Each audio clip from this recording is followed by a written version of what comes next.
UFC 323, Dvalishvili versus Jan 2 recap. First off, I want to start off by saying, Jan, I am really sorry for doubting you. I just didn't think you were good at...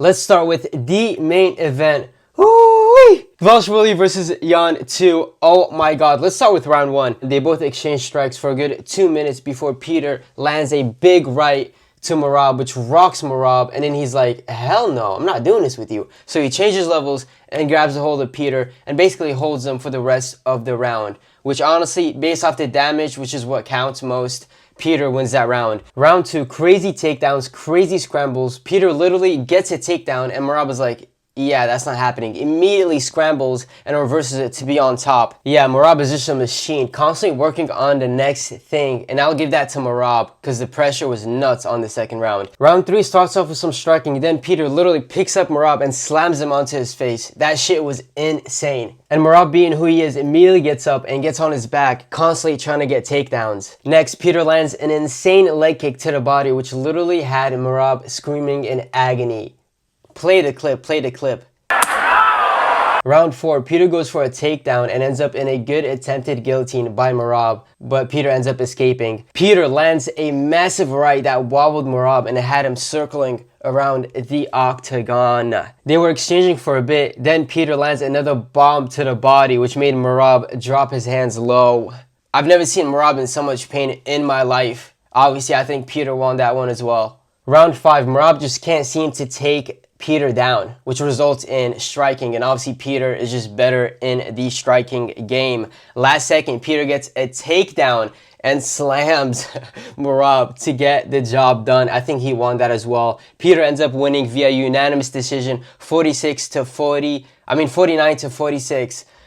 Oh my god, like, Peter, Jan, I am so sorry, like, genuinely. Next up, Pantoja versus Van. What the fuck just happened? Round 1, Pantoja starts off with insanely good leg kicks to the calf. Good striking. He then goes for a head kick, lands it a little bit, Van pushes it, and then as Pantoja loses balance, he tries to land on his arm, snaps his arm. That shit looked nasty. So yeah, Van wins by TKO. Listen to this though. As Joe Rogan tried to interview him, one of his coaches literally picked him up by the neck. There's a full lap around the octagon like he just knocked Pantoja out cold. I could never celebrate like that. Like, bro, the guy got injured.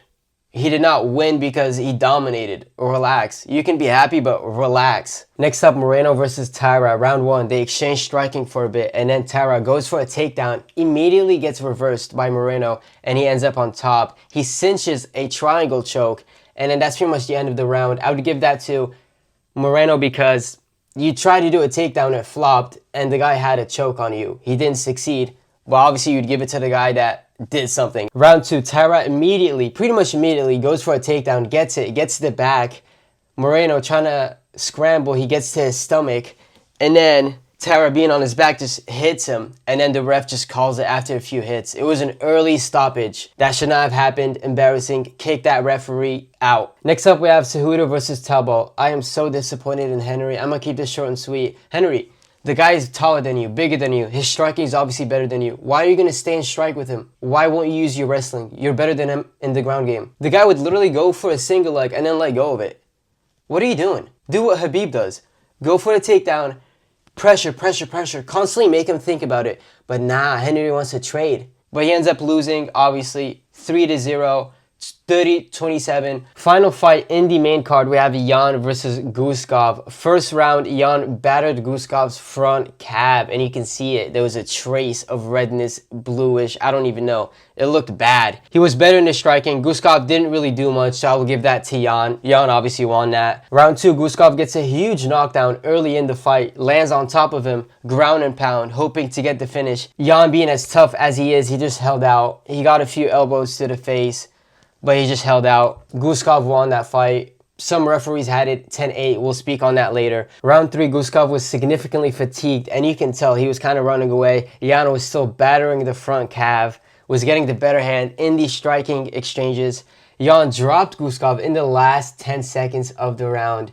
I give that to Jan. The result, majority draw. Why? because the second round, 10-8, which I don't agree with. I don't think Guskov did enough to get a 10-8. Yeah, he knocked him down early, ground and pound, but I don't think he did enough. And obviously, Jan was working him a little bit from the bottom. He was elbowing him. Obviously, I think Guskov won that, but not a 10-8. Anyways, that was it. Crazy events happening at UFC 323. Leave your opinions in the comments below, and Curly Head MMA out.